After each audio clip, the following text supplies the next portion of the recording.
206 straight days of Clippers talk. Welcome in. I'm Adam Osland. I swear to God, my headphone just broke as I got on the air here. I don't know if you guys saw it in real time, if the stream started in time, but this is a joke. This is a sick joke. Oh my God. Coming up on today's show, we got Lauren Rosen on. That will be fun.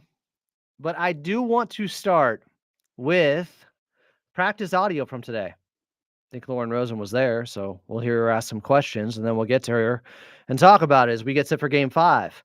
And I do know Coach Lue was asked about why he went with the late game rotation and that personnel in the ball game for Game 4. We'll hear that explanation coming up right now here on Clippers Talk. Love y'all for being here. I can't. Please help me. Like, this is... Please help me. Why did my headphones break right now? Shit. Oh, well. We push forward. It's the playoffs. There's adversity. It's going to happen. Fight through it. Here was Coach Lue about an hour ago at practice. All right. From your experiences, are Game 5s any more intense than the previous 4? Because especially if it's tied 2-2 like you guys are. I mean, you think so? I mean, I haven't really looked at it and said Game 5 is something different, but all these games are the same. Like you said, you got to be ready to come out and compete from the start. You got to have an attack mentality on both sides of the basketball, and you just got to go from there. And I thought, last game they came out and attacked us early and kind of had us on our heels to start the game. Do you tell the team that there's a sense of urgency, or do you just keep them even keeled? No, I mean, we know it's a sense of urgency. From Game 1, it's not just because it's 2-2. Like, we understand, like, when the playoffs start, you got to have urgency from the beginning. As soon as the jump ball goes up, you got to be ready to go, and you got to be impactful in any ways you can. And so we know we got to start the games better. Like I said, in games 2 and 3, they had 16 points in the first 4.5 minutes, and in Game 3, they had 20 points in the first 4.5 minutes. And so we got to start games better, especially with the defensive identity. Someone asking about sense of urgency there.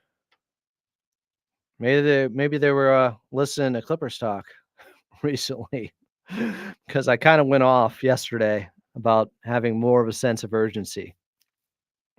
Please, might be time to get the guys playing 43 minutes. If that's what Jokic is going to be at, you might have to match his minutes. We'll see. Now that it's 2-2. They do have guys that in theory could be a little bit fresher, but they also are older. So I understand why Coach Lue might not want to push older players like Kawhi and James Harden. Here was more from practice. I know James's impact is not necessarily always seen up with the shots. I know James's impact isn't always just with the shot attempts that he takes, but he looked pretty passive from his shot perspective in the first 3 quarters of that game.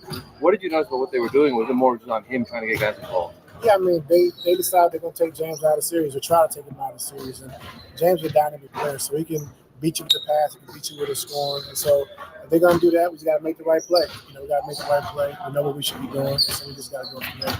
Chris has got games where he punished them. They're going to take James out of it. Other guys are open. Make the right basketball play.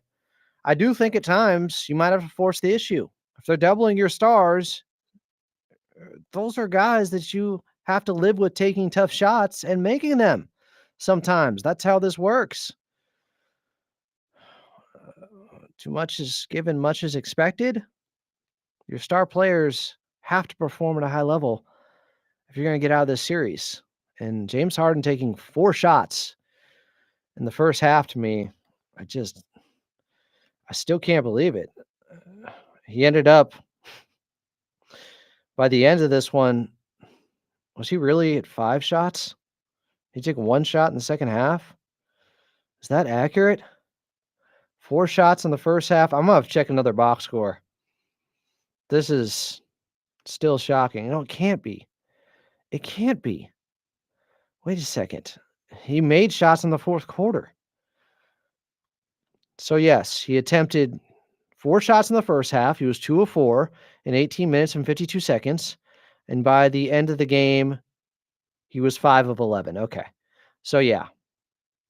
He made 3 shots, and he missed 7 shots in the second half. I think all 3 of his makes in the fourth quarter.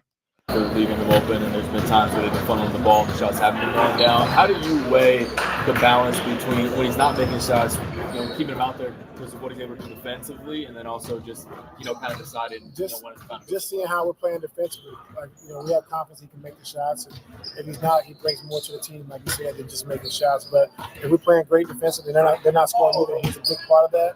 And you just got to balance it that way. That's kind of how I look at it. Going back to the end of game 4, you had that.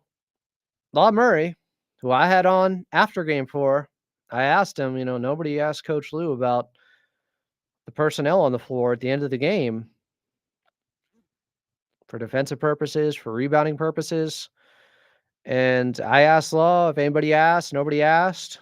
Well, Law, I think, is about to ask the question we've been wondering about. Why have Bogey? Why have Norm? Why have James Harden out there on the floor at the very end of that ball game? Line up on the floor, and they defended extremely well for 10 minutes. Like, what goes into keeping that group together when you need a stop versus, situation where you're finding other guys on the floor to get the one stop that you need? Yeah, Coach, you talked about it, but those are the guys that brought us back. They were fresh. They had a lather. They were ready to go. A lot of guys been sitting on the bench for a long period of time. So the matchups wouldn't change. Guys were doing certain guys. And like I said, if the shot hits the rim, it's a different situation. He shot an air ball, perfect air ball, and he was able to dunk it at the end. So I just stuck with the guys that got us going in the game. And the other guys have been sitting there for a long time. So he went with the logic that Lucas Hand, don't call him Han, brought up yesterday on the show. Guys have been sitting for 12 minutes or longer. Batum, DJ, Dunn. I'm not saying there's no rationale there. I might disagree with it. Okay, Batum had been sitting for some time. We need him for 8 seconds to be tall. He's still tall, even if he's cold. Be tall. Get a board, get a deflection. Be big, box a guy out. They're still bigger, better rebounders and defenders. But there is some logic to this. They said they talked about it. They talked about a personnel change. They went with the guys that got them there. The game that you were in, you see the Lakers Timberwolves game where JJ plays all his dudes, same lineup, 24 minutes straight. Like, why is it important to get guys in and out over the course of the half and use your depth as opposed to basically going for, that full blitz or whatever and hoping the lead is good enough? I wish I could do that too. But I know you're going to talk about it. That's all what the game called for. You can't question. Y'all always got questions about what the coach does when they lose the game. What if they'd have won? Well, the Lakers didn't win. What if they'd have won? What would you say? It would have been the same thing as game 4. I think that's a fair question. If the Lakers win that game, JJ Redick probably gets props for going with his 5 the entire second half that he trusted most, and they almost did. High risk, high reward. But yes, it's viewed differently. He might be looked at as a genius for the first guy doing that in the play-by-play era. So I think Coach Lue, I think that's legitimate kind of pushback there. Does when they lose the game. What if they'd have won? Well, the Lakers didn't win. What if they'd have won? What would you say? It would have been the same thing as game 4. The Clippers Nuggets pretty much. I'm saying if they'd have won, would you have been talking about he played his guy the whole second half? Would it have been a story? Probably. No, but if not, they'd have won. If they would have won, they would have been like, snap. Like, they used 5 guys for 24 minutes. Nobody does whatever it takes to win the playoffs. I don't care if you play a guy 100 minutes. Like, if you got to play 100 minutes to win the game, you win the game. And so, you can't question, what a coach does, or that's what kills me the most. Like, yeah, okay, y'all have y'all opinion, but at the end of the day, if you're trying to win a game, you don't know what goes into that. Like, so when you write your stories, you write stories about, oh yeah, but you could be wrong too in your stories. Nobody call y'all out. So Nah, close up. no, they don't. No, Well, definitely. people don't read it really, but I'm just saying. All I'm saying is like when it goes. People don't read it really. Huh?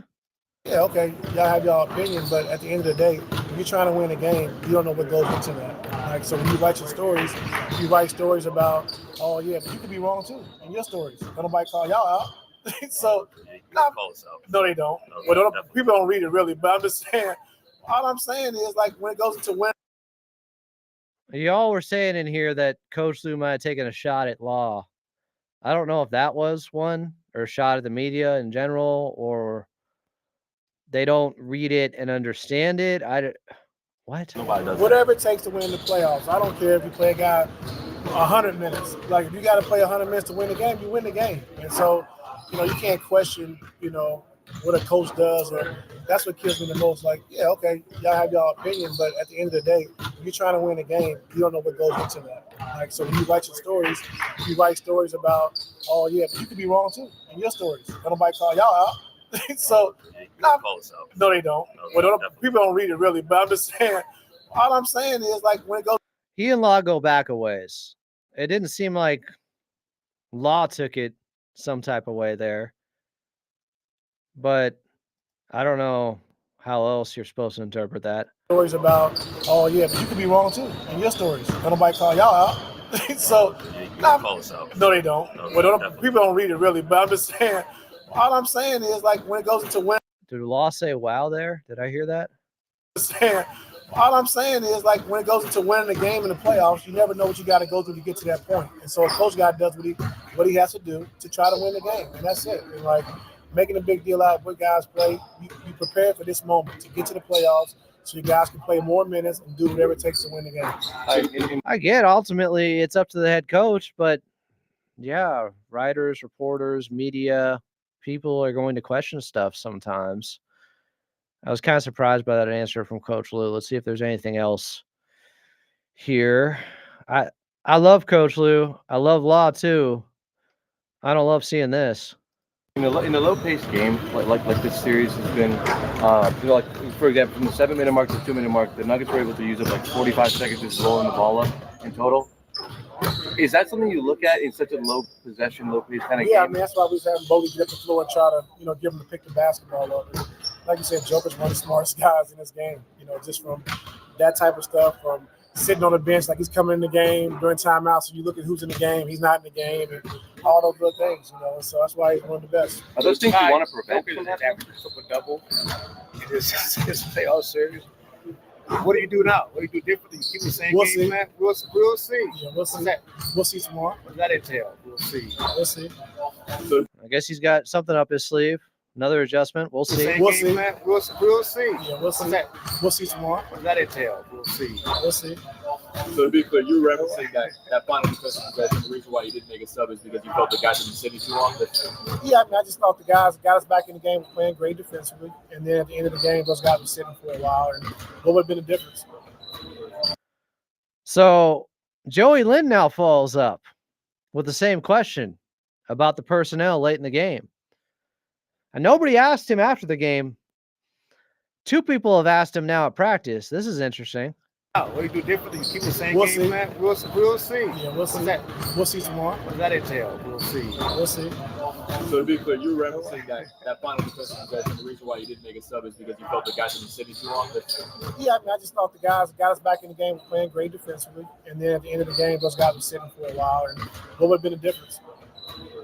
I think he just said what would have been the difference. So Coach Lue, he's not here for it today, apparently. And then at the end of the game, those guys were sitting for a while. And what would have been the difference?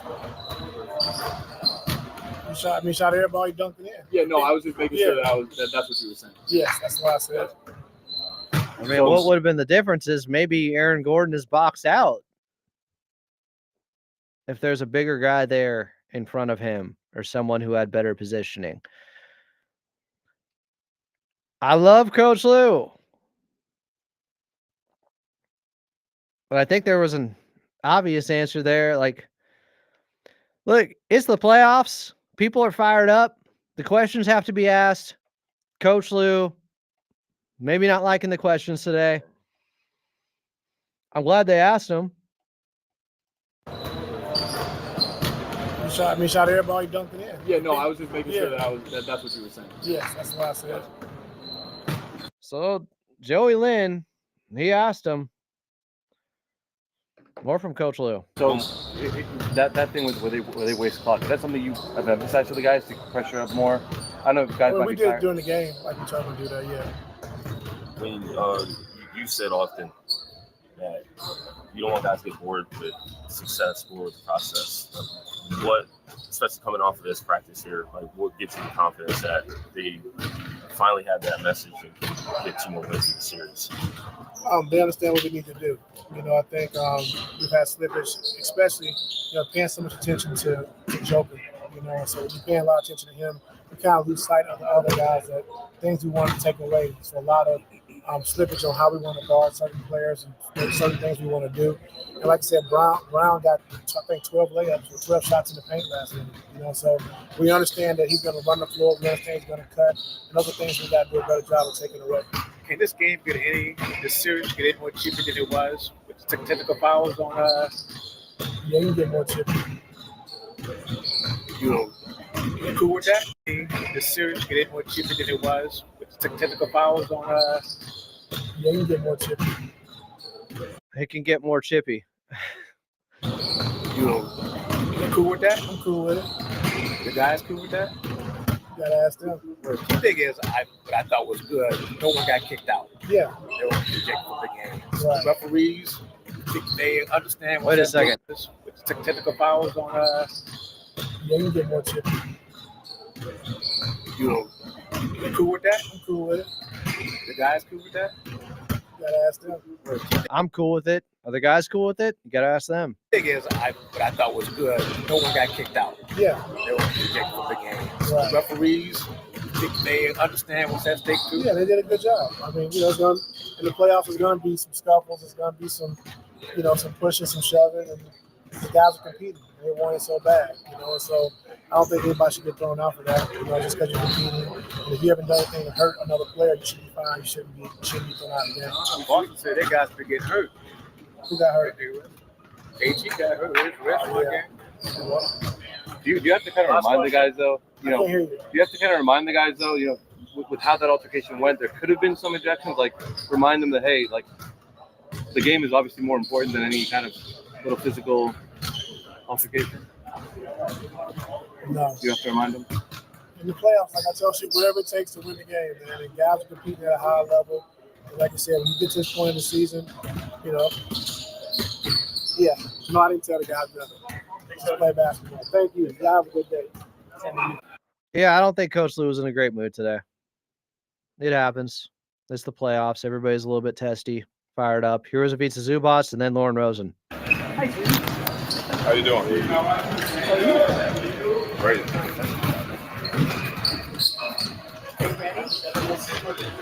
If you're not ready for the playoffs, it's not a good time for you. Is there a sense of urgency? It's good. There's been a sense of urgency. Nothing changed for us. Best of 7, best of 5, best of 3, whatever. We got to win 4 games. I'm interested to see how as this series is going along. Seems like people listen to Clipper stock. Is there a sense of urgency? Is there a sense of urgency? It's good. There's been a sense of urgency.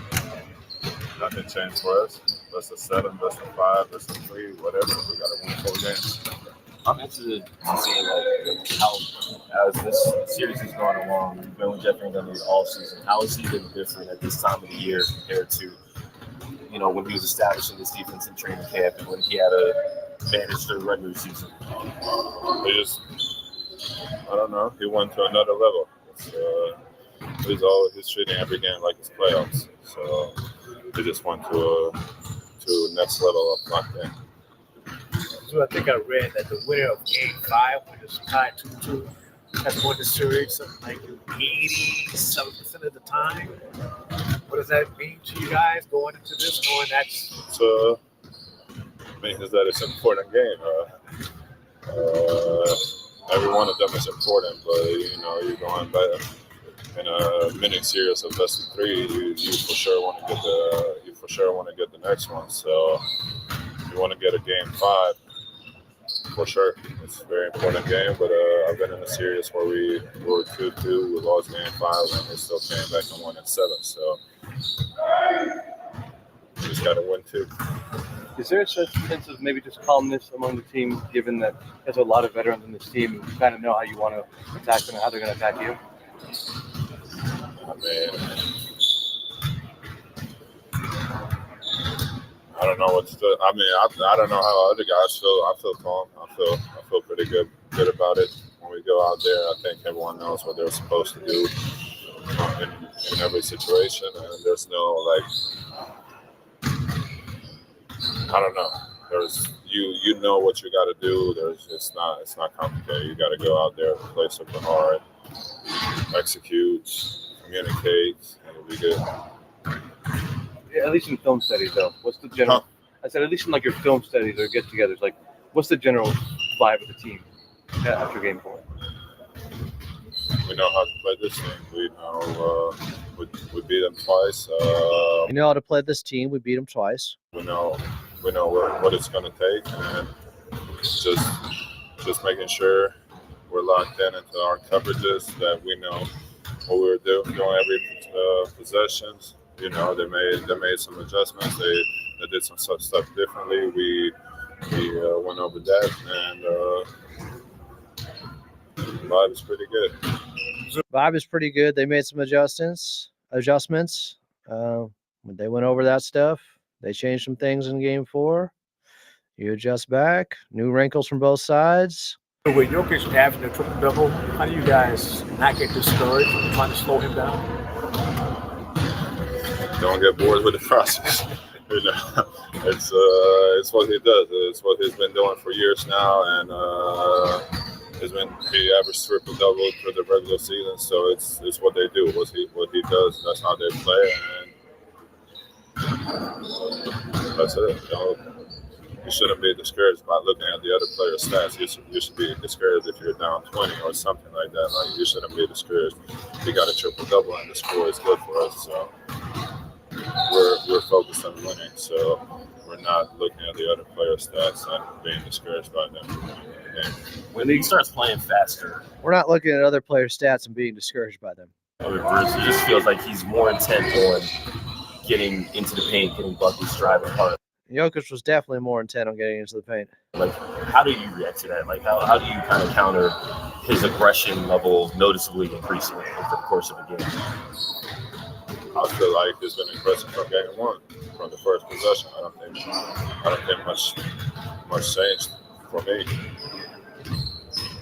I feel like from the first game to the last game, I feel like you can play your best defense, and sometimes he's going to make shots, and he's going to make a lot of tough shots. So for me, I don't think much changes. They still go through the same sets.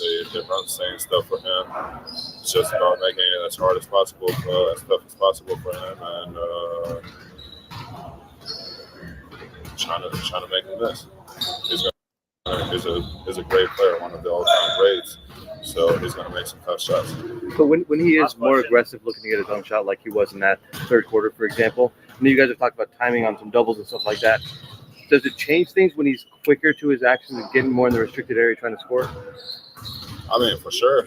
It changes. You got to be more reactive to it. You got to, you can't get out of your stance. You can't look around. You got to be locked in. But he's a player that, ever since I remember playing against him from the first time, he always played super hard. He never took possessions off. He always looks for the ways to impact the game, even when he's off the ball, like with his cutting and different stuff. So he's always playing super hard. So I don't think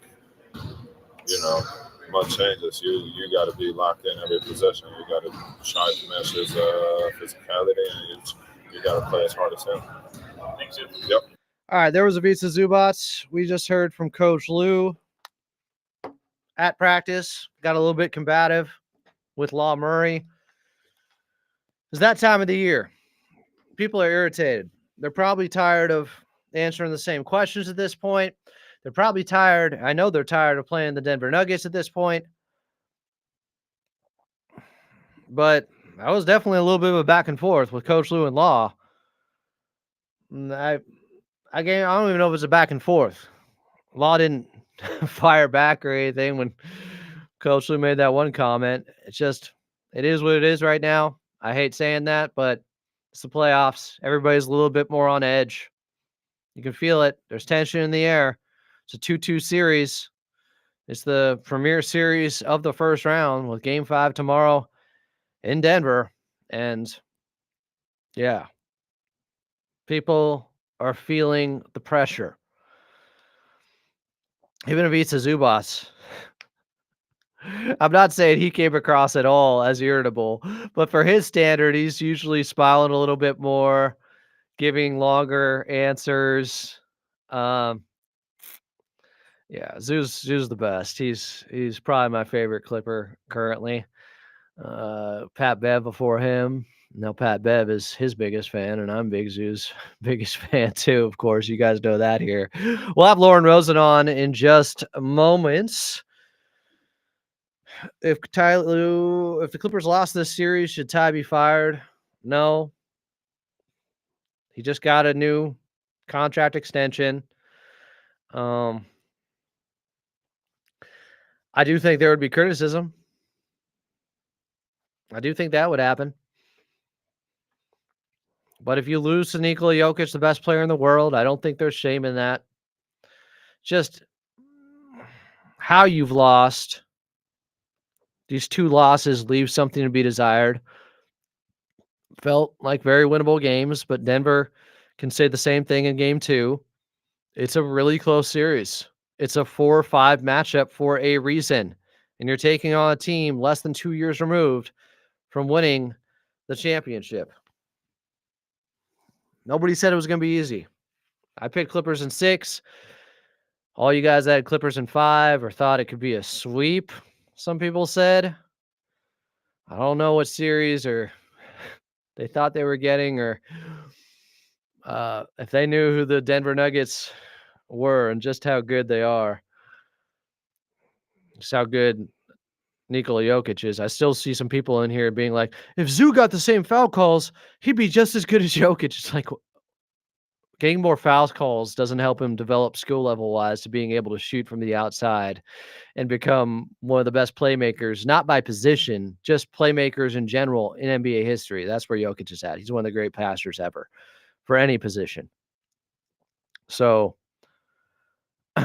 I think there were some expectations from some people that maybe the Clippers haven't met because the series is still going, but that's on you if you thought they were winning in 4 or 5. Honestly, I thought it was ambitious, aspirational when people were saying that. I kind of rolled my eyes. When Justin Rousseau said it, I was like, huh? I was surprised he said it. But look, at this point, just win, baby. Find a way to get out of this series alive and get to the second round somehow to play OKC. Join the show right now. Is the best of the best. She's never taken an L. She always has the right player to watch picks.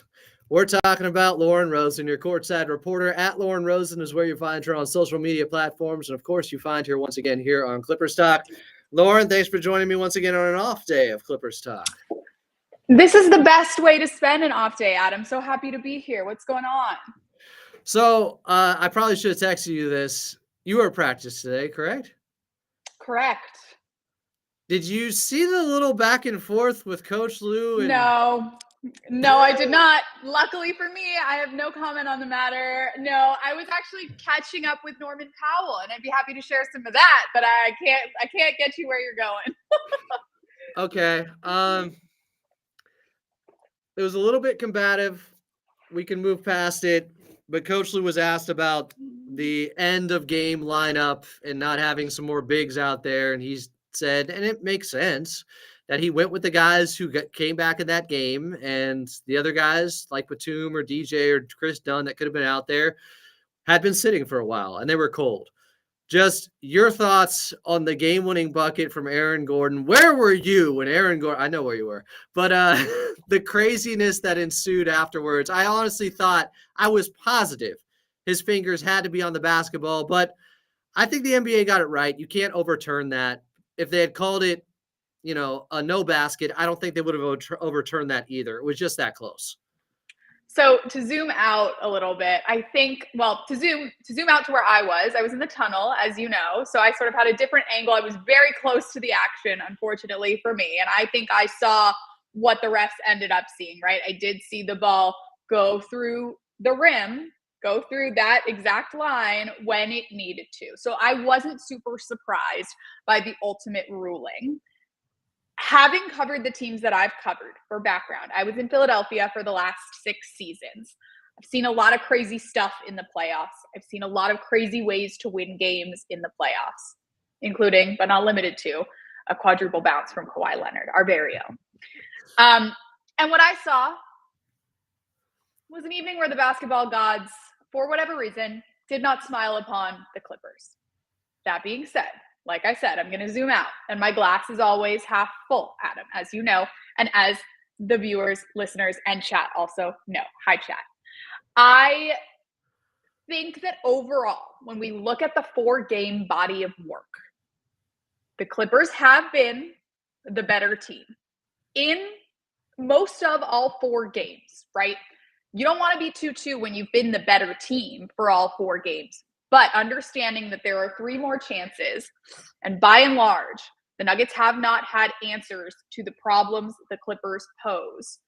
I still think that this team is exactly where they need to be in order to accomplish their goal, which is to advance out of this series. Now let's get back micro. Let's zoom back in. Heartbreaking way to lose a game. There is no doubt about it, especially with the late game heroics, especially with the team coming back from such a deficit. But if you want to get glass half full, if you want to come over to my side of things, they came back from a 20-plus point deficit.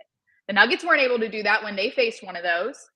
It took intervention from the basketball gods for the Nuggets to win that game, right? There's a lot to be excited about. There's plenty to be optimistic about. Let's not get too bogged down by what was undoubtedly a heartbreaking moment. I think that's a game that kind of epitomizes glass half full or half empty, because you can look at it like, well, at least the Clippers battled back and showed that fight in the fourth quarter to get into a situation where the craziest thing ever could happen. It showed their toughness and their ability to flip a switch.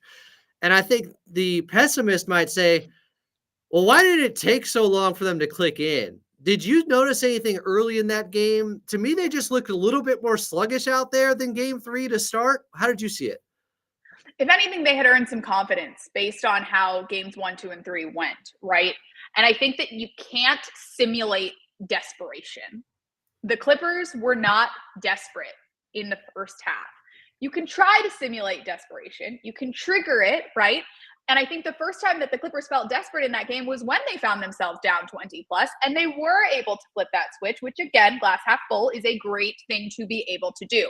But what I saw was a very talented, very capable Nuggets team saying, hey, I know you guys hoped we were going to roll over now. We will not. I was impressed by the Nuggets. They came out with a feeling of true desperation. And unfortunately, the simulated desperation that the Clippers needed to have in the first half was nowhere to be found. But again, in that second half, they proved what they can do with their backs against the wall. The backs are closer to the wall than they wanted them to be. Not the Intuit Dome wall, the proverbial wall, right? But all things considered, Adam, I really do still think that this team is in a good place. Yeah, and backs against the wall has led to the Clippers coming out swinging more times than not. This is when they are at their best, I would say. And I think you're right. Denver Nuggets dug a little bit deeper because they had to win that game. They had to find that extra energy and that extra gear, and they brought it. And then the Clippers did realize that eventually. It was just a little bit too little, too late. And I don't even get it. Like Nikola Jokic, even when he misses, it's perfect. Like it's the perfect placement for that almost pass. That's what it looked And like.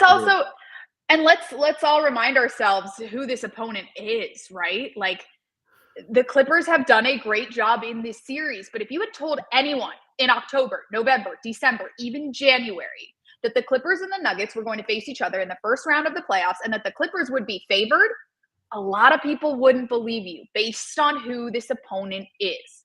So in game 4, we saw exactly who this opponent can be, right? But we also saw in game 3 who the Clippers can be. So that's where I'll leave things. I think there were some other good signs in that game, even with them being down big. Bogey came out and hit his very first shot, a three-pointer on the left wing. As soon as he touched the basketball, there was no overthinking it. He put it up and he got it to go. That could be instrumental and be a huge dividend to pay off later in this series if Bogey gets unlocked and you have his stellar play that we saw near the end of the season again. You and I talked about it pregame. We're still due for a huge Bogey game. And obviously, when you look at playoff minutes, of course, starter minutes go up, bench minutes go down. So you don't necessarily make a ton of room for a 25 or 30-point performance off the bench. Of course, if a player has it going, we know T. Lue is not afraid of changing up his lineups, and I'm sure he would, should Bogey really get it going tomorrow or on Thursday. I think that what we know about him as a player, though, look at the Olympic run, look at his past playoff experience. Yeah. This is a player that has a lot left in the tank in this series. We saw a glimpse of what he can be personally, and I might create some enemies in the chat here, but personally, I liked T. Lue leaving him in and letting that group that included Bogey play down the stretch because of what they were able to do as a group up until that point. The usual rotations played in the first half, and they didn't give the team what it needed. So in that situation, I like riding Bogey through the end of the game. And I do think that if we continue to give him those opportunities, he's due to take them up to another level, right? So good to see him make what is considered a pretty good bench contribution in playoff contexts, right? But we know he can still do more. He's a great person to have on your bench in any type of tense situation. And you know he's not scared of the moment. Another guy who for the second straight game performed at a very high level would be Norman Powell, knocking down those huge three-pointers in the fourth quarter when they made their push, when they made their run. It seems like there's plenty of confidence now to have in Norm throughout the rest of the series. You mentioned you talked with him at practice today. Where's Norm's mindset at? What does he have to say right now? Well, let's remember what Norman Powell and Kawhi Leonard did together 6 years ago as Toronto Raptors winning a title together, going on a run where they were not, by the way, favored on the outset of those playoffs. And of course, we talk about variance, Adam. There was some negative variance on behalf of their opponents, some positive variance on the Raptors side, right? The things that were out of their control that went really well, and things that were out of opponents' control that did go poorly. Norman Powell was a big part of that team's win. He remembers what it was like to go through that process, and to go through that process as part of a supporting cast that starred Kawhi Leonard, right? So these guys had not just did it, but they have the experience. They have recent experience. They really believe in this team. And Norman told me that this Clippers team has some of, and in different ways, of course, but has some of what that Raptors team has. He says they communicate really well. They trust each other. They're tested. Those are qualities that a championship team needs. Norman Powell believes that this Clippers team has those qualities. And of course, we've seen them more in some games than others, but this is a 4-5 matchup. This one's supposed to be close, Adam. So we're seeing a close matchup. We're seeing teams fight. And if you're a basketball fan, I know we all here are a specific type of basketball fan, but if you're a basketball fan, you have to objectively just be loving this series. And it's pretty clear that Norm is loving playing in it. I was really happy for him to see him get it going here in games 3 and 4. Yeah, he's one of the easiest guys to root for I've ever seen. It's just he does all the little things. He does the work. He's been able to understand the grind to get to this point. Max Vega has a question for you, Lauren. What do you need to see in Game 5 to win? What's the key here? I mean, listen, this is a top 3 defense in the NBA. And I know that folks were not happy with the way that this top 3 defense closed game 4. I'll tell you what, the locker room, the members of the top 3 defense were not happy with the way that they closed game 4, but they know how to close. They know what to do. They have been tested. They were playing so well coming into this series. And again, by my estimation, based on what this Clippers team expectations they have been playing really, really well in this series. I know that everyone here was frustrated when I hopped on the mic. But this is a team that has been playing really well by and large throughout this series. So what's it going to take in game 5 to answer the question? They got to get back to what makes them great. They are a fantastic defense. They have to set the tone on defense in the first half, which they failed to do in game 4. And they have to continue. They talk about a full 48, right? They have to continue the tone that they have to set in the first half throughout all 48 minutes. And then, of course, as is always the case in the playoffs, you need your stars to do what they usually do, and then you need your supporting cast to rally around them. I don't think that this is an insurmountable task. I think the Clippers need to do what they have shown they are able to do, especially in the last couple months. They need to do it at the exact same level that they've been doing it at, but consistently. And they're going to have the result that they want in game 5. People are also spamming here, wanting your opinion on Michael Porter Jr. Have you heard anything when it comes to that ruling? Because it's not exactly vague. It says you come off the bench during a dust-up like that, minimum of a 1-game suspension. Have you heard anything, and what's your opinion on it? I wish I had more information. I have the information that Christina Pink reported coming out of halftime of game 4. Assistant coach Brian Shaw said Michael Porter Jr. left the bench during the scuffle. He shouldn't. That should result in a suspension. Christina reported that opinion. You check the rule book, Adam Oslin. The rule book says what it says. I've read what the rule book says, and I've listened to the experts. So no, unfortunately, I don't have any information there, but I do understand what folks are clamoring for, and I understand why they are asking for it. We'll leave it there. Yeah. I'm more, it's not that I'm rooting for it. I'm interested to see how the league handles something like this, because they've kind of been inconsistent with this in the past, which makes it more intriguing, I think, to see how they're going to rule in this particular situation, where there is no doubt he got further away from the bench than Amari Stoudemire and Boris Diaw did in 2007 easily. So I don't know how this is going to be determined, but how do you think Kawhi Leonard plays back in Denver? Last time he was there, he had kind of a good game, 15 of 19 from the field, was uber efficient, and he wasn't at his best until late in the fourth quarter against Denver in game 4. Do you think Kawhi has another masterclass in him? One of the best performances of these playoffs, game 2 in Denver from Kawhi Leonard. He's been great all series long. You're right. He didn't find it until later in the game in game 4. We need him to find it sooner. If we know anything about Kawhi, though, he approaches every single game the same way. And that's why when he's healthy, you can trust in his ability. I think that as far as tomorrow's game is concerned, 2 days of rest is something that makes a huge difference, not just for Kawhi Leonard, but let's think about James Harden. Let's think about Ivica Zubac. And of course, for James, it means a little more. He's a little older. He's got a little more mileage on him, right? And he takes those rest days extremely seriously. But for all the guys, to get a couple days rest, I do think benefits the Clippers more than it benefits the Nuggets, who, by the way, have more injury issues right now. Those are problems that can't really be solved on a couple days of rest, right? So in terms of what the Clippers needed in these last couple days, I think that they were able to take advantage of it. Of course, hopefully getting off their feet yesterday. Today's practice was relatively quick. We saw the guys going through their usual routines ahead of a flight to an away game, right? This is a single game road trip. So this is a team that's comfortable in the situation that it's in. And I think that those 2 days off, that's nothing to scoff at, especially when you look at, by the way, the fact that those will be the last set of 2 days off in this series. And as you know, throughout the playoffs, 2 days off are pretty rare until we get pretty much to the finals, right, Adam? So this is something that I know they took advantage of, and hopefully we'll see some positive dividends from tomorrow in game 5. Coach Lue earlier was kind of coy about something. I think it was Brad Turner of the LA Times who asked him, Jokic is averaging a triple-double in this series, and he just is coming off his biggest game of the series. What do you do about that? And Coach Lue said, we'll see. We'll see in game 5. He seems to be holding something back. The one thing that has been speculated going back to before this series started is how much will they play Nico Batum? Because he didn't play a ton during the regular season, and it always felt like they were preserving him for a moment like this.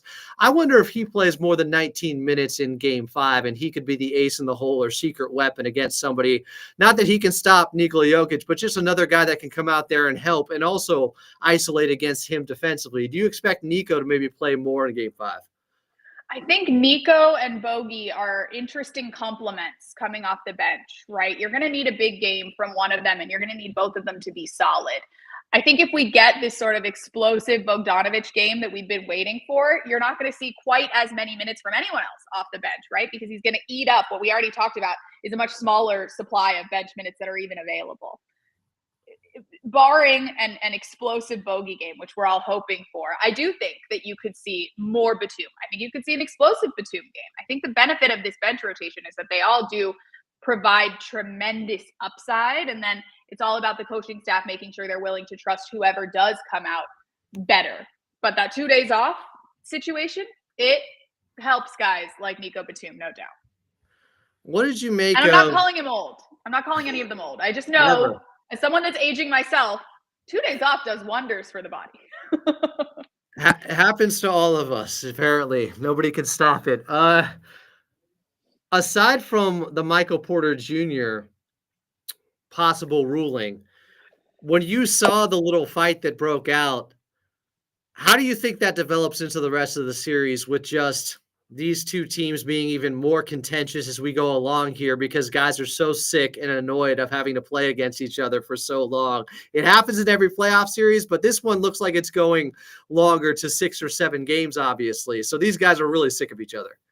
You've said it. You've said it. We've got to the point in the series where these two teams just don't want to deal with each other anymore. And we got to it pretty quickly. I think that pickup, as soon as Norm Powell left the floor, we knew that these teams were kind of done with each other, right? And that's where you want to be. That's what makes classic playoff battles. And by the way, this was a classic playoff battle from Game 1 in Denver. Feels like a long time ago, but that was a spectacular playoff performance from both teams, right? I think that these teams do not like each other. I think that's exactly what you want. That's the high theater of the NBA playoffs that we seek as fans, as people that are adjacent to the team, right, Adam? I love this series. I don't even remember what your question was. I love this series because every game, especially if you're a Clippers fan, we've gone 4 for 4 in excitement, right? I know that we haven't gotten the outcomes that we want, but we've gone 4 for 4 in excitement. It has been a heck of a series, and I can't wait for it to get started again. Game 5 tomorrow night from Denver. Tip-off at 7. We'll have your pregame show back here at 6. She's your courtside reporter in Lauren Rosen for your LA Clippers. Lauren, thanks for doing this on an off day. Again, follow her at Lauren M. Rosen, especially on the TikTok side. She has plenty of content there for you guys. Her and Carlo Jimenez both. So, Lauren, thanks for doing this once again here on Clipper Talk. Thank you, Adam. Can I plug something really quickly? Get it. I'm sure you've already talked about it, but watch party tomorrow night, Intuit Dome, Plaza. I will also give a little Easter egg from my conversation with Norman Powell today. He saw those videos online. The team knows that people are gathering on the Plaza, and they love it. I love it personally as someone that's relatively new still to the Clippers community. So there's the Clippers sent out links about how you reserve your spot. You can reserve your spot up until, and I think past tip-off even. Come out, be loud, be with the community. I might make an appearance. Some others might make an appearance. We want you there. We want you there badly. It's going to be a lot of fun. I can't wait to see my first Plaza watch party experience. And so anyone that's watching now or live or later, please consider coming out. I think it's a really cool thing that the Clippers are doing, and I think it'll be a lot of fun. The fact that the players are feeling the support from Denver is really cool. You guys can make a difference. Intuit Dome travels in some ways. Lauren, really cool. Yeah. Everybody be there tomorrow. I wish I could broadcast from there, honestly. That would be a lot of fun. But I'll be back here in Burbank. Lauren, be good. Thanks as always for doing this. We will talk to you soon. Sounds good. We'll do this again soon. Bye, guys. There goes Lauren Rosen, Clippers courtside reporter. All right, guys, how we feeling? Who is showing up to the Plaza tomorrow? Because it has looked pretty packed there. I've seen the videos from our guy Dime Dropper. He has been talking about them and showing off. I know a lot of you in here have participated. And they even had it go from the TNT feed, I think, to the FanDuel TV feed in the plaza to make sure you could hear Brian Seaman. So they're well aware of what you guys are looking for in the road experience while you're still at Intuit Dome and the Clippers are in Denver. They're making it happen for you guys right now. The fan experience has never been better in the history of Clippers basketball, I think is an understatement this season. Oh, Dime Dropper says he will be there. Pull up, Clipper Nation. MKXLNT says he'll be there. I would like to be there, Terry, but I got to do the broadcast from Burbank, at least for now. If the Clippers keep moving on, maybe we'll figure out a way where I could hang out with you guys at Intuit Dome, and we'll do the broadcast live from Intuit Dome. That would be really cool. I would love to be able to talk to you guys more and not be cooped up here in the studio here in Burbank, where I was all day today as I filled in for Fred Rogan on AM 570 LA Sports. If you want to check out that Rogan and Rodney show, it was myself and Rodney Pete earlier today, and we did talk a lot of Clippers basketball for you. All right, I'm going to throw out the number. If anybody calls in, we'll keep going. If not, I don't know. I'm probably cooked. I probably have done enough radio today. We're 206 straight days in here on Clippers Talk. We haven't stopped forever. 877-520-1150. The last day I had off was October 4th. But, I mean, I'm happy to do it. It's much more fun. In season Clippers Talk, this is just the way it has to be from now on. At least that's the plan. I love doing these off day shows, and it helps when you got somebody like Lauren Rosen that can pick you up and make it much easier. But the Clippers earlier today, we played the practice audio. Coach Lue was asked about late game personnel and who was not out there at the end of that fourth quarter, and Aaron Gordon getting that historic putback dunk to win it, the first ever in postseason history. Coach Lue answered the questions there.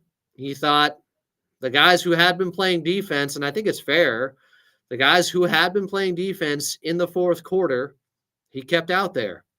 He rewarded them. It was partially because of that, and partially because other guys have been sitting on the bench for a very long time and hadn't been engaged in the game. You can say I still would have done it differently. I understand that as well. But this is just one of those things where I think we got to move on at some point. On to Cincinnati, as Bill Belichick once said. On to Game 5. Michael Porter Jr., if we haven't heard it by now, is the suspension not coming? I don't know what would take so long. I don't know why they would wait. It would be a disadvantage for the Nuggets to find out later on, obviously, and then have to adjust without Michael Porter Jr. So I would have guessed by now we would have heard if Michael Porter Jr. is getting suspended for Game 5. Just going to guess. It's not happening. It's a playoff series, and maybe Adam Silver is not ruling with an iron fist the way David Stern did. Different commissioner, and they've been inconsistent with it. They have been. So, yeah.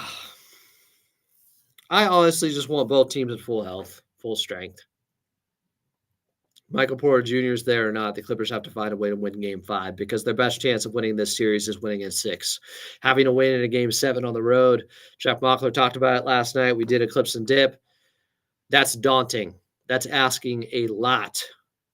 I'm not saying they can't do it. But wouldn't you feel better about having a chance to close it out in Game 6? That would mean you have to win Game 5. I expect much more from Kawhi Leonard in Game 5, from James Harden in Game 5. But I also think the Nuggets are going to be fired up, and Jamal Murray can play better. And Jokic found his groove in Game 4. Things came much easier for him. He was more comfortable out there. He was more aggressive out there. He can replicate what he did in Game 4. Maybe not the rebounding where he had 21. I hope not. The Clippers have something to say about that. When it comes to especially offensive rebounds after the way Game 4 ended. Dime Dropper's asking about Jamal Murray. Is he going to have a big game soon with Jokic? That's something we've speculated about What if they both have monster games? What if they combine for 65? Something like that. Jamal Murray's an all-time playoff riser and is very capable of being better than 5 of 17 like he was last game. A lot of that, you got to credit the Clippers. They have great personnel to guard him. But he's so good, at some point it may just not matter. And he may just be on a heater at the same time that Jokic is, and they both go for 30 plus. In that type of situation, you better hope Kawhi and James Harden show up in a much bigger way and much earlier than they did, like in game 4. And you won't just need them then. Norm's going to have to continue to cook like he has the last 2 games. 7 of 13, 13 shots to get to 22 points. And a lot of that damage was obviously done in the fourth quarter of game 4, but that's what Norman Powell does. That's why I said after game 1 and game 2, he's kind of a guy you have to ride with. Because he has bad games or off games or quieter games, and then is one of the best fourth quarter performers in the league. Last 2 seasons, he almost shot 50% from 3. So no disagreement with Coach Lue, obviously sticking with him, and it paid off in this series. As much as you guys are hammering Coach Lue right now, he's done a lot of things right. That, which most of you were against, we got to go away from Norm. Well, good thing they didn't. And good thing he believed enough in Ben Simmons to have this situation where I think that adjustment putting him in early in the first quarter has changed the series to some degree. It has. 877-520-1150. Welcome into Clippers Talk, Mystery Caller. You're on with Adam Osm. What's up? What's up, Adam? Oh, it's J-Dog coming through. What's up, J-Dog? Come on, you already know. You got that distinct voice. How could I not? Hey, thank you, Doug. All I got to say is for Clipper Nation right now in the chat, we just got to forget about it. You know, it happened already. We can't go back and change the result. It's 2-2. Ball in our court. We got to take care of business. That's all I got to say. The Clippers, I don't want to say they have them right where they want them, but Lauren brought up a good point. If you had told everyone 2 months ago or back in December that you'd be in a 2-2 first-round series with the Denver Nuggets, I think you would have signed up for that in the first round. I think you would have. I know Dime Dropper in here in the chat was saying, bring me Denver. I want Denver. So my guy's going to have a lot of receipts on him if they somehow lose this series. But I agreed. It was either Denver or Houston, and Houston was just, you don't want to fall into the play-in. It's too much of a risk. So, yeah, no, I agree though. I see Dime's take to it because I kind of think that we do match well. I agree, we match well with the Nuggets. But I mean, like you say it all the time, after every game, they still got probably the best player in the world. So that's a big factor. Some people are telling me he's not. Some people are telling me he sucks. Some people are telling me he's just a flop artist. It's like, guys, he has the hardware. You cannot argue otherwise. Now, if the Clippers win this series and Kawhi Leonard balls out and gets the better of Nikola Jokic, then by all means, you got the ammo you need to defend that position. But until then, Jokic is the best player in the world, and he just proved it again in Game 4. Anything else, J-Dog? Sure. Yeah, no, and I think Dime said it on one of his streams a few days ago. It just comes down to the best player being the best player in the game. That's all it is. So we just need Kawhi to step up and close it out, bring us home. I think it's also such a close series, and Dime's right, of course. I mean, not always, but in this case. What's up, Dime? I think it is also about the little things and the details because it's such a close series. It is about rebounds, keeping the turnovers low. That is a huge part of this. 50-50 balls. When you get into a series that's decided by a sliver, when talent is this close to being equal, and while the Clippers are deeper, they still have the highest of the high-end talent because they have Jokic. So that equals things out in a lot of ways. And now it comes down to executing, having a high basketball IQ, taking care of the basketball, and either getting defensive rebounds to stop extra possessions or creating a few more extra possessions with offensive rebounds. So those things, free throws, can be the difference in a series like this. Honestly, being the aggressor out there, attacking, not settling. They didn't settle in the fourth quarter, but before that, I think they settled for some 3-point shots in game 4. Yeah, no, you're right. I agree with that. Also, one more thing, Adam, I wanted to say regarding to the personnel that was in towards the end of that shot. Obviously, I'm kind of trying to think like, would the personnel made a difference? Because it looked like a horrible shot, and in my defense, I'm like, when you see an air ball, it's kind of hard to track it or know if it's actually going to be an air ball and it is plan to go up for it. You get me? I don't know if you get what I'm trying to say. No. Even Aaron Gordon admitted to that post game. The guy who made the shot had to admit that air balls are hard to defend. They are. It's randomness you're not expecting. You're not trained because you're taking on NBA players. You don't expect many air balls. So when there is one, you don't always have position and know what to do. But I just think there's something to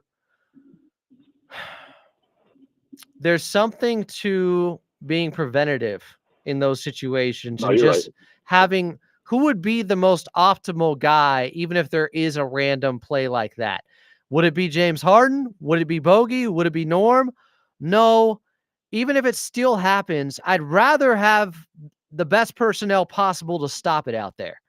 Even if it's unlikely they do, I still think that's a process thing, and you have to have the right guys out there. Because, again, if they went a different direction and ran some offense instead of settling for that shot from Nikola Jokic, and they're getting Bogey on a switch or Norm on a switch or James Harden on a switch and getting a step-back jumper over one of those guys to win it instead, you're really kicking your ass because you didn't have the right guys out there. No, yeah, you're right about that. No, I see both sides to it. I just kind of think I feel like that play, it just looked like, to me, when I saw Jokic shoot it, I was on the side where he shot it from, and it just looked like a horrible shot. So I'm just thinking, like, in their mind, they probably thought, like, oh, it's a horrible shot. No one's going up for it, and then, boom, Aaron Gordon came out of nowhere. So it's tough. I mean, those air balls are tough to read. That was like my only kind of take that I got from that. But I see both sides to it, to the personnel being in there. It probably could have prevented it a little bit more of a chance, I would say. I appreciate the phone call, J-Dog. Yeah, I agree with you. Is somebody impersonating Dime Dropper in here? I didn't even realize this. So, Dime, are you the one talking on Locked On Clippers and somebody else is in here with a fake Dime Dropper account, I'm guessing? Either way, you're getting a timeout. Maybe you guys can clear that up for me. 877-520-1150. Mystery caller, you're on Clippers Talk with Adam Osland. What's up? Hello. What's up? What's your name? Where are you calling from? Barry from Ohio. What's going on, Adam? Barry from Ohio, Mr. Consistent. Barry, what you got today on Clippers Talk? Mr. Consistent, you're killing it with this streak. 206 straight days. I guess, okay. Yeah. You're not at quite this level of consistent, but you have consistently called in on the off days, and I appreciate that. Yeah. First, I want to commend the team for the hustle and getting back in the game. They could have tapped out in that fourth quarter, so got to give them some props for coming back. I feel like if we do end up losing this series, it's going to come down to the nitty-gritty things like boxing out, rebounding. I'm concerned that rebounding is still an issue 4 games in, but I think we have a great chance of making some noise in Denver, and I expect a Kawhi virtuoso masterclass. Yeah, anytime Kawhi has a down playoff game, you just automatically go, well, he's going to respond the next time out. If I'm Denver, that's how I'm feeling. I'm worried about another Kawhi super efficient game where maybe he even gets a few more free throws, a few more calls, because he got a pretty bad whistle in game 4. Yeah.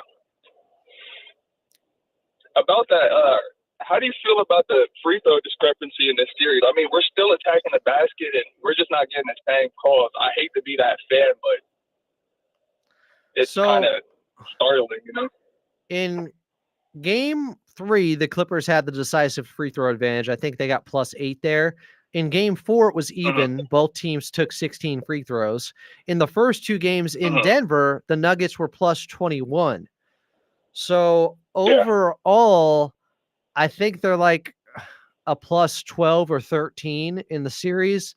Honestly, outside of the couple of calls in that second quarter, look, the Clippers have not gotten a great whistle in this series. I also am not sure that's the reason it's 2-2, and I'm not going to go and say otherwise the Clippers will be up 3-1 or they would have swept or something like that. I'm just not going to say that. I don't think they have decided a game, even though some people are saying that Aaron Gordon shot shouldn't have counted.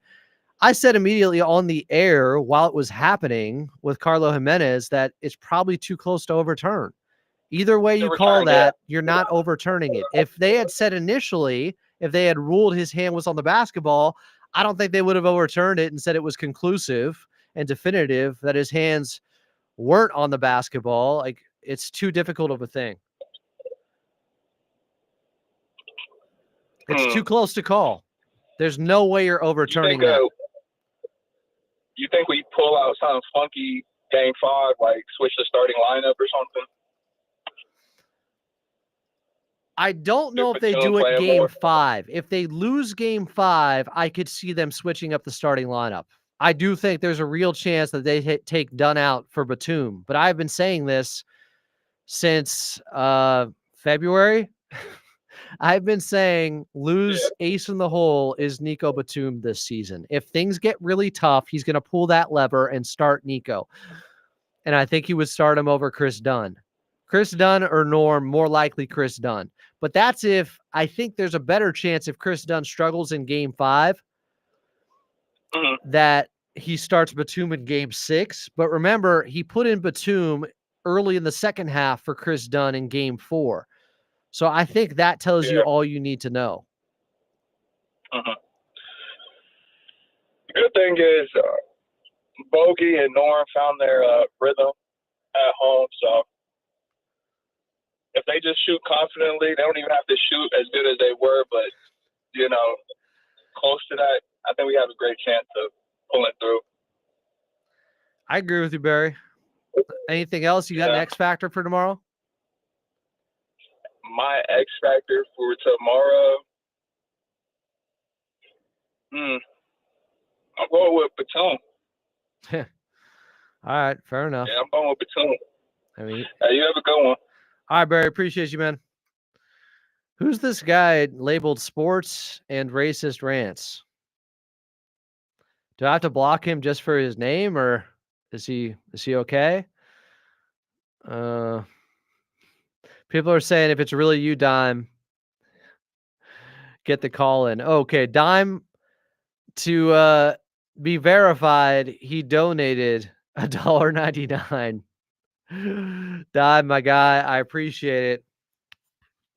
I haven't heard today's episode. I think I might have missed yesterday's too, if you put one out, Dime. But I haven't heard your thoughts about the end of that game. I don't know if you went on a big rant, not the type of rant that this guy's name is labeled as, but if you went on a big rant about end of game personnel. Because here's how I'm putting it, Darian. To me, a situation like that is no different than putting in different personnel to get a rebound late in a game at the free throw line when you know a team is intentionally going to miss. I think it's the exact same thing. Maybe not the exact same thing. I think it's the same spirit of why you would do it. And that's why I was disappointed that they didn't go with anybody else. I just think you have to have bigger guys out there. Because what if they ran actions and not just a Jokic step back where even he admitted he thought, oh, this isn't going to work post game? It's a pretty big mistake in my eyes. Now, Coach Lue has made great decisions in this series. I didn't agree with that one. What do I know? He's forgotten more basketball than I'll ever know. We will see what comes out of game 5 because Coach Lue earlier seemed to be alluding to the fact that he's got another move in him for Jokic. Said, we'll see game 5. And I do think they have more chess pieces left to be played. Denver had their desperation game. I hope we see the Clippers get to that level in Game 5, where they're playing Kawhi 43 minutes if need be. James Harden, I know he'll play. Beats Zubac's heavier minutes. And maybe Nico Batum, 30-plus minutes. Yeah, Batum's not going 1 of 6 again. And I don't even care if he does. There are times I'm still playing Nico. I would love to see Nico play 30 minutes. Time Jobber says, let me know if there's any more imposters. We got a couple more callers. Guys, hold on. If you just called in, I'll get to you. Let's start with Mystery Caller 1. You're on Clippers Talk with Adam Oslin. What's up? What's your name? Where you calling from? Adam, what's up? My brother is John from Watts, man. What's going on? John, you've called in before. I remember you. What's going on? Yes, sir. Man, I didn't get to tap in after 3 or 4, but I'm on my way to work on the freeway. Hope the service is all right. I'm listening to you live. Oh, you sound Just good. wanted to drop my opinion real quick, man. I was with you after the Game 3 blowout. I was there, by the way, my first time into it. Oh. Best time of my life. But it was just one game, you know. I think a lot of us had Clippers in 6, maybe even 7. I'm still confident about the series. Yeah, I wish somebody would have blocked out Gordon, but you know what? I'm glad they didn't lay down and we actually put up a fight. I mean, you could even say we could have swept Denver if the ball would have bounced in our way, you know? It didn't, but it's fine. I'm completely confident. If we follow the game plan, I think we'll be fine. Game 5 will be a dog fight. Hopefully we pull it out and close them out with 6. I agree. I think that's the best chance they have of winning Adam, this like series. You say, though, I could easily see it going the other way as well, though. So, you know, it's just going to be a dog fight, you know? You got to sign up for that. I don't know how some people, what energy they were on heading into the series, but I signed up for a deep, long, difficult series. Exactly. Pause. Straight chess match. Yeah. You know what I will say, though, Adam? I don't mean to cut you off, brother. I want to get something out before my service gets cranky over you. Everybody with we got to take Dunn out, right? And I get it, you know, but you got to trade. I think Chris Dunn is the reason Jamal was 7 for 17 the other night. Good point. You know what I mean? So you take Dunn out, who's shutting down Jamal Murray? The entire reason I think Coach Norm or James. No, yeah, they're not going to put Kawhi on him to start. I doubt.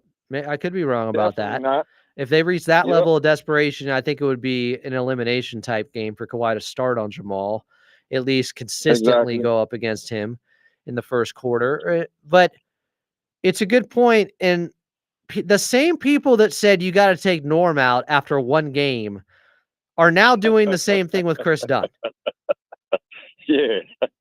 One game. You know, I guess it just goes to show you can't make everybody happy, Adam.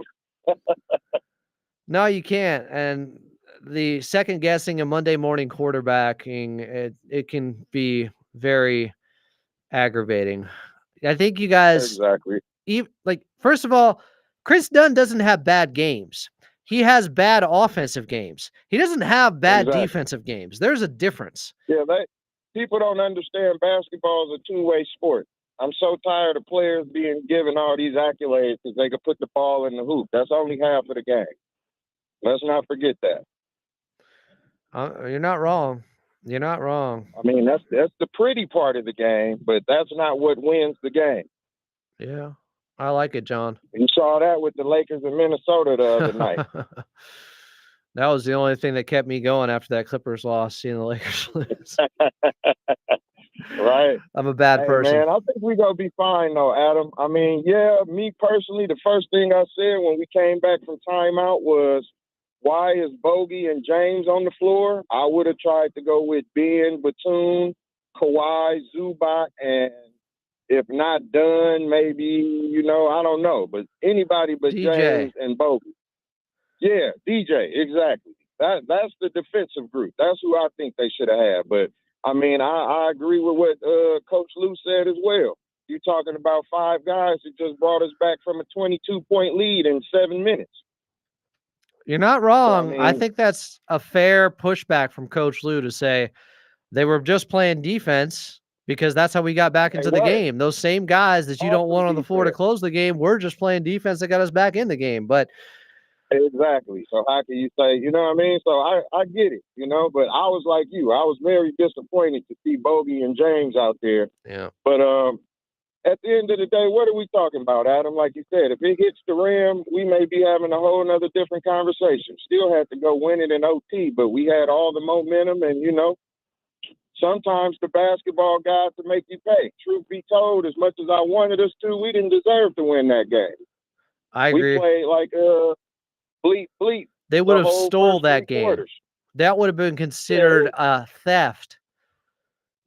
An absolute I don't fleece know what job. was going on because that's really not like us.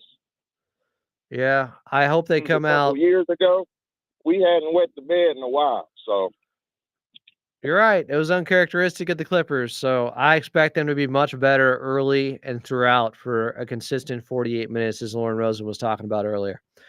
All right, John. Appreciate you. I appreciate you, Adam. Have a good Always. night Let's at go work. Clip.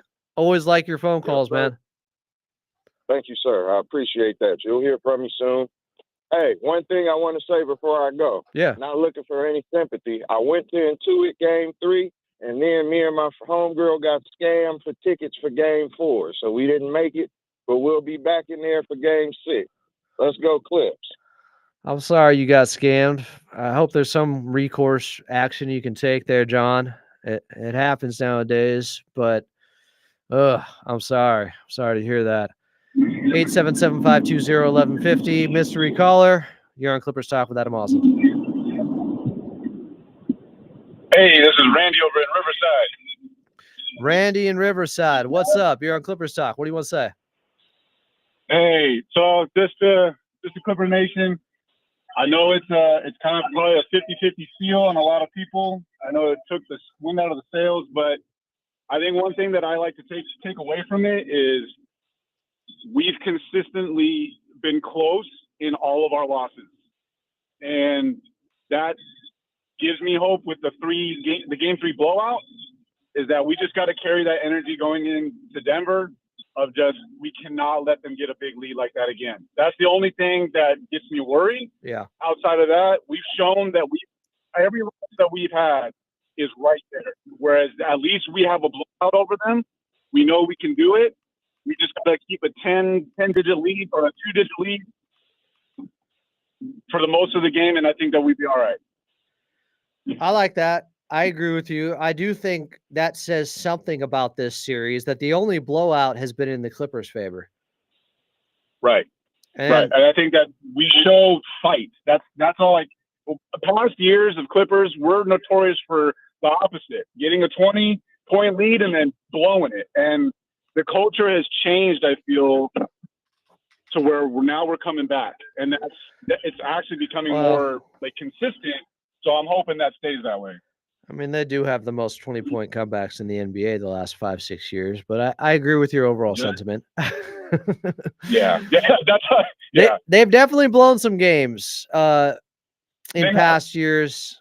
Yeah, sometimes it goes both ways, but I was encouraged and heartened a little bit by the fact that they did not give in. It didn't break their spirit in the fourth quarter. They didn't pack it in and say on to game 5. There's something to that.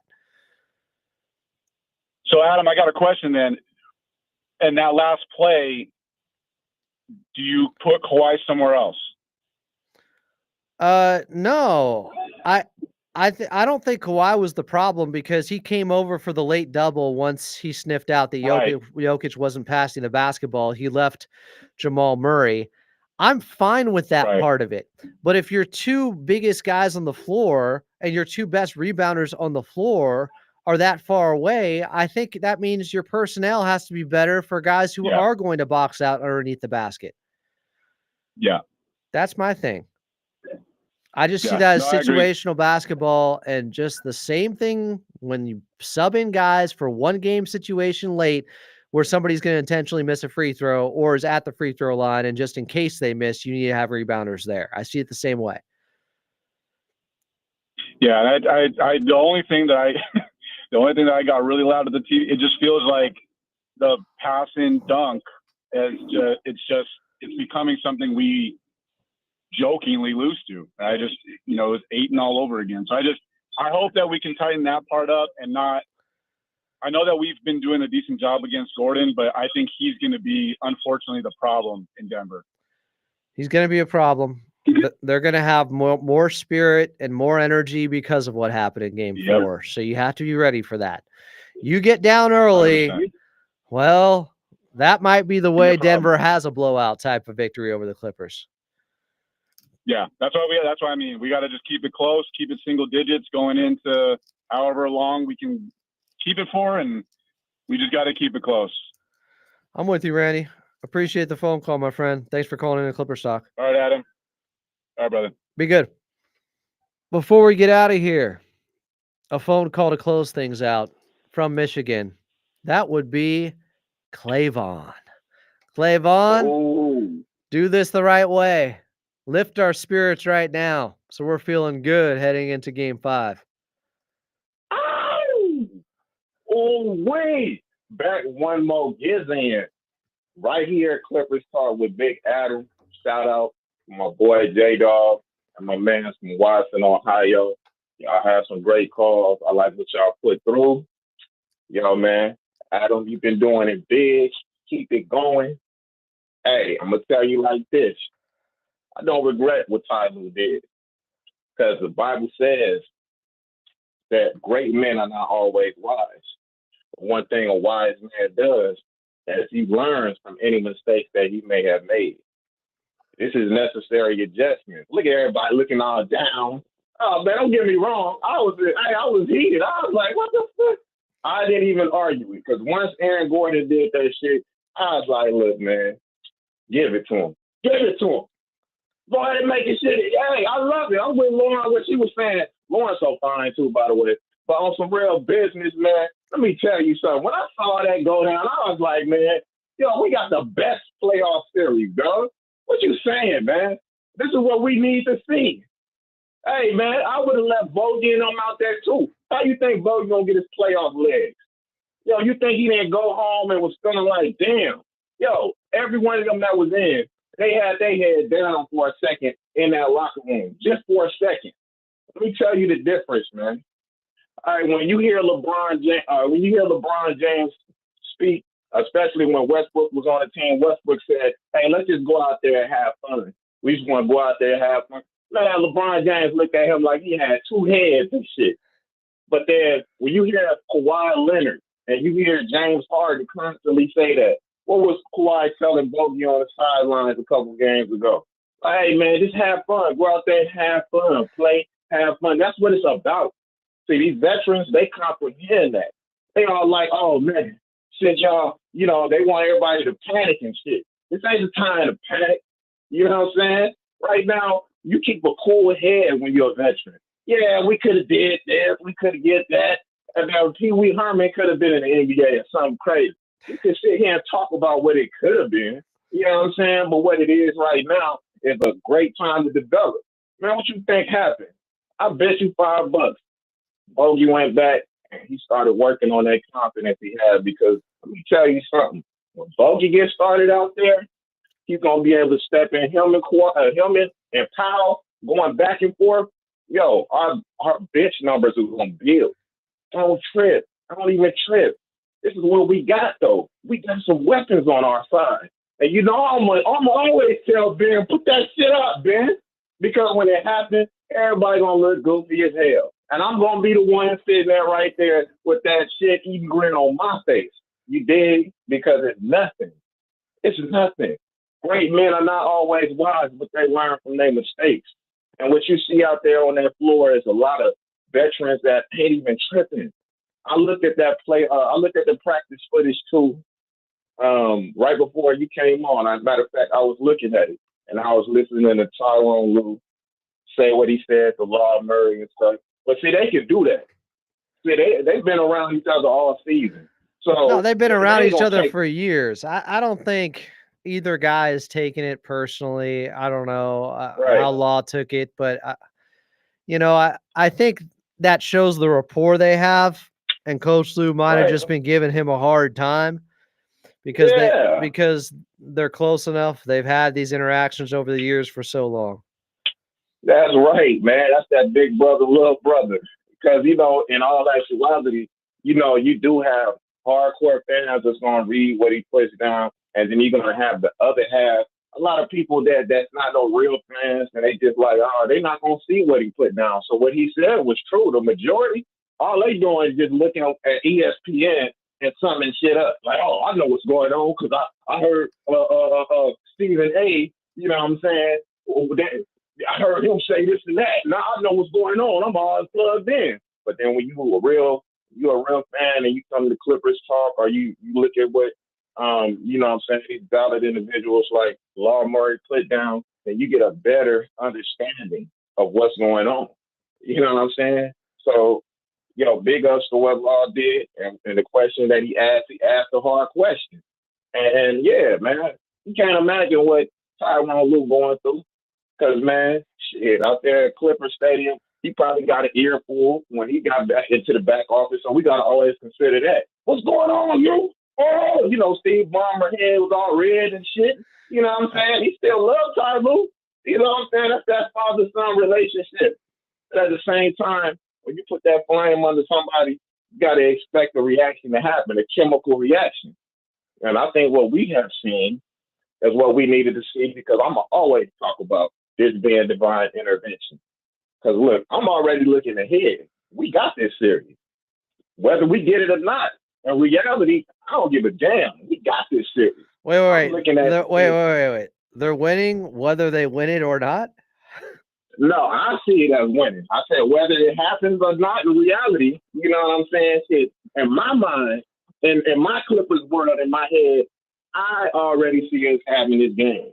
What we're doing right now is making necessary adjustments before we go up against a monster that is OKC. That's the scariest team in the league right now, okay? And we the most unpredictable team in the league. So I'm looking ahead at going against OKC, baby, and understand, we're going to have to get it together now. I'd rather us make these adjustments late game now. They putting cats out here. They're leaving certain individuals out there because we're building that necessary chemistry for the next round. That's what I feel. I don't know about y'all, but that's how I feel. So we got this. We got it. I'm going to still say Clips in 6. You see what I'm saying? Why? Because, look, if we can take these next 2 games, it's going to be a whole different field. Everybody flip-flopping. That's how you can tell who a real Clippers fan and who not. Oh, they need to take this. Oh, it's over. Oh, shit. You know what I'm saying, man? Damn all that. Understand, we got a real dark horse in this tournament. We always been like this. Real Clippers fans know what's cracking. We ain't sweating. Hey, who was that? That was Zu. He said, hey, shit, we lost in 5, had to take it to 7 before and won it in 7. Hey, we know what we have now. And what they're doing now is switching pieces, switching different players, put this player here and there, because we still got great players like Amir Coffey. You know what I'm saying? It's time for the percolator. We still got those individuals sitting to the side, just in case. Y'all forgetting, man, we still got some hitters. And the hitters that we have right now, let them rest. James Harden, they like, oh, yeah, he didn't put that many shots up. That's true. Yeah, 5 out of 11? Understand this, man. You can't expect the man to always be the man. Just understand, when it's time for him to be the man that he is, you're going to see it when you need to see it, because that's how clutch players do. And we came all the way back from that deficit like that. Shit, come on, dog. That was nothing but veteran work. That was nothing but some handiwork, because we have it in us. And I said it before, I say it again. We ain't nothing like that. We just like that 85 Buick. We got to heat up for a second, let that engine cool off, and then it warm up, and we take off, dog. That's how we do, because we understand that we do have veterans. Everybody looking at it like, oh, they the oldest team. Y'all better go on with that shit. Because I tell you right now, that old man strength is different. And when they start feeling it, you start seeing it on their face. What happened? Last game when they lost, Jokic was on the sidelines. They lost who? With Jokic. Nikola Jokic was on the sideline the last game that they lost, and he was snapping. I saw that when he was talking to Adam and the rest of the team, and I think it was like the fourth quarter, and he was snapping on the team. Why? Because that pressure is getting to him. But what pressure does is it produces diamonds, baby. And that's what we're doing right now is producing these diamonds, and we lining them up. We have these major shooters. Let them figure it out. We already got this series won, Adam. It's already done. You know what I'm saying? You got to have that eye of the tiger to see through the bullshit. You understand? You got a lot of cats jumping off the shit. They jumping shit now. The Clippers don't lose. They got their life preservers and shit. That's all right, man. They don't jump off this shit because there wasn't no real Clippers fans in the first place. You understand? We are here cutting through the competition like a clipper cuts it in waves, baby. And that's what we do. That's all. We out here making it happen. This divine intervention, and don't forget about them angels above the rims. We got to talk about them basketball guys. Yeah, where was that angel above the rim last game? He was just watching it. He was watching. He was like, let me go ahead and let this little dude go and get this dunk. See, you don't say for most I'd like to see a good amount of entertainment. You know what I'm saying? This is a climactic event right here we're going into.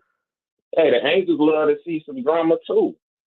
And it wouldn't be as great as it is if we didn't see all of this extra shit happen in the middle, Adam. For real, for real. We need to see this because this is giving us something to talk about. Remember, a game 4 when Aaron Gordon came in and got that bullshit dunk and blah, blah, blah. Yeah, man. Let them remember that. It got them all hyped up. Got them feeling like they finna do something. But it's going to be even worse when we go back to Denver and put that dagger in their back. Hit them with that shank. Easy now. That hurts even worse. Adam, because that's what we did the last time when we brought it back to the end till it done, and then we went ham. Did we lay off a little bit on this game? Yeah. But stop talking about that sense of urgency. To me, what I translated as, when you saying that to a veteran, oh, are y'all panicking yet?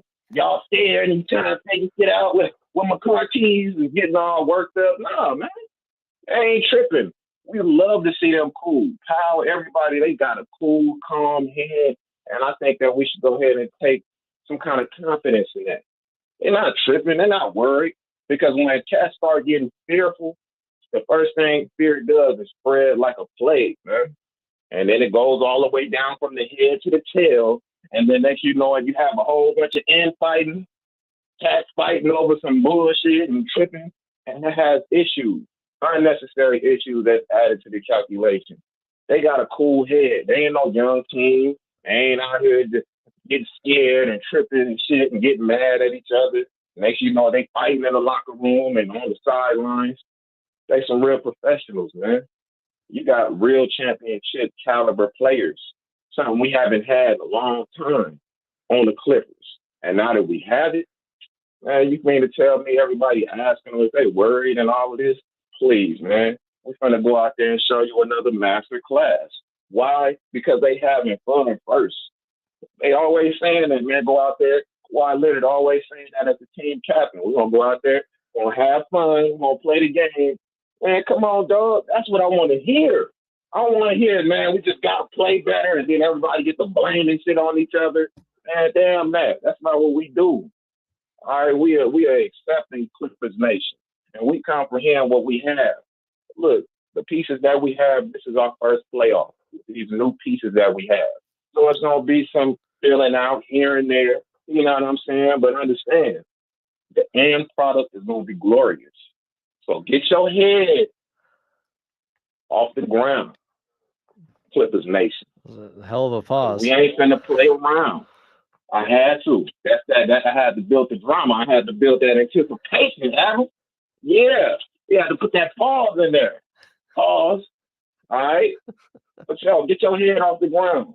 Y'all out here looking sad and shit. Motherfuckers looking out. They got frowns on their faces, man. I'm just saying, dog. This is Clippers Nation, dude. Hey, man. Keep going out there. I remember when that first game when we won at the Intuit Dome. Man, I wish I was there. They was in there partying. Boy, that energy. I know it was real. What y'all gonna have that? Y'all all downcast, so we lost one. It was a close game. It was good. It was good. What you getting all mad for? Your feelings. Man, you better get up out of here. We got Adam. We out here. We got Lauren. We got Law.